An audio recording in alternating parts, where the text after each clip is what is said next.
Salut les amis, je m'appelle Chloé et je vais vous raconter mon histoire à propos d'une fille populaire et d'un loser. Je pense que j'ai toujours été populaire. Enfin, je n'ai jamais été une meneuse, mais j'ai toujours réussi à m'intégrer dans la bande cool de l'école. Mon amie Katia était la fille la plus jolie et la plus populaire dans notre lycée. Tous les garçons bavaient devant elle. Et toutes les filles rêvaient d'être elle. Katia pouvait être méchante parfois, et elle aimait taquiner les élèves ringards. Elle avait mis un yaourt périmé dans le sac à dos de ce loser qui s'appelle Henri. Puis elle a rigolé et lui a dit qu'il puait quand il s'est retrouvé recouvert de substances. Aussi méchante qu'elle pouvait être, je n'avais pas de problème avec elle. Oui, elle était parfois méchante, mais elle m'avait aussi réconfortée quand Benoît Wilson m'avait larguée sur les réseaux. Puis elle avait fait un joli mème méchant sur lui. J'aimais être amie avec Katia et j'aimais être populaire. Puis tout a changé à la fête de Katia. La plupart des gens étaient partis et il restait seulement un groupe de 5 jeunes. Y compris Zach, le garçon qui me faisait énormément craquer. On était tous un peu éméchés. Alors quand Katia a annoncé avec un petit sourire qu'il était temps de jouer à Action ou Vérité, on a tous accepté. Alice a choisi Vérité et a dû répondre à une question super embarrassante à propos de sa sexualité. Jamais je ne répondrais à une question comme ça. Donc quand ce fut mon tour, j'ai choisi Action. Katia savait que j'appréciais Zach. Alors je m'attendais à ce qu'elle me demande de l'embrasser. Mais non. Chloé, tu as exactement 1 semaine pour demander à ce loser d'Henri de sortir avec toi, ou tu devras faire une super action. Et crois-moi, ce sera pire. Je la regardais bouche bée. Elle se moquait de moi. Henri était le pire loser. Si tu termines ton action, on pourra l'humilier en public.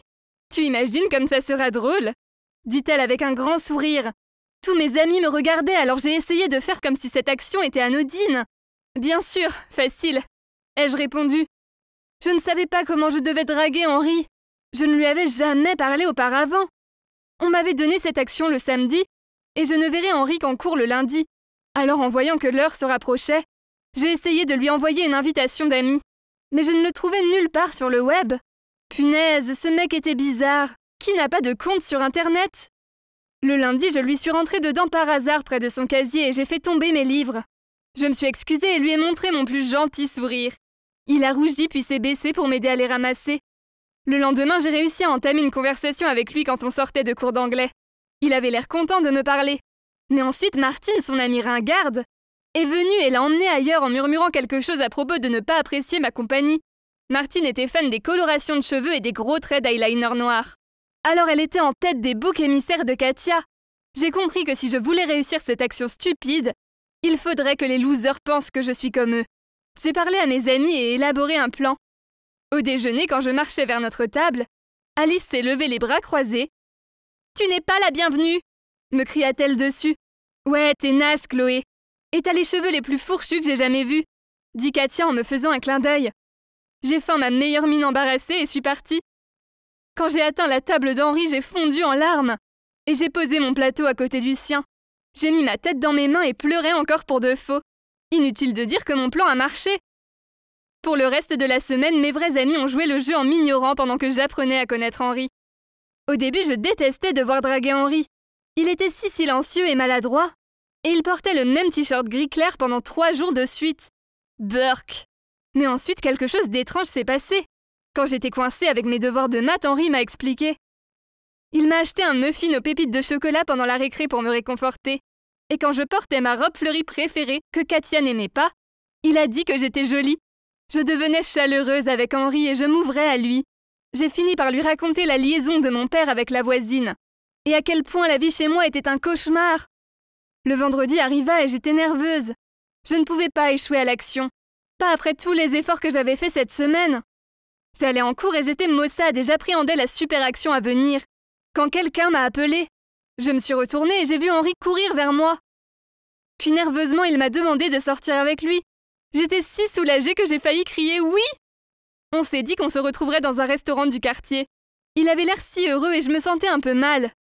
Je suis allée à notre rendez-vous dans ma plus belle robe. Henri portait une chemise qu'il avait sûrement achetée pour l'occasion. Il était quand même assez mignon.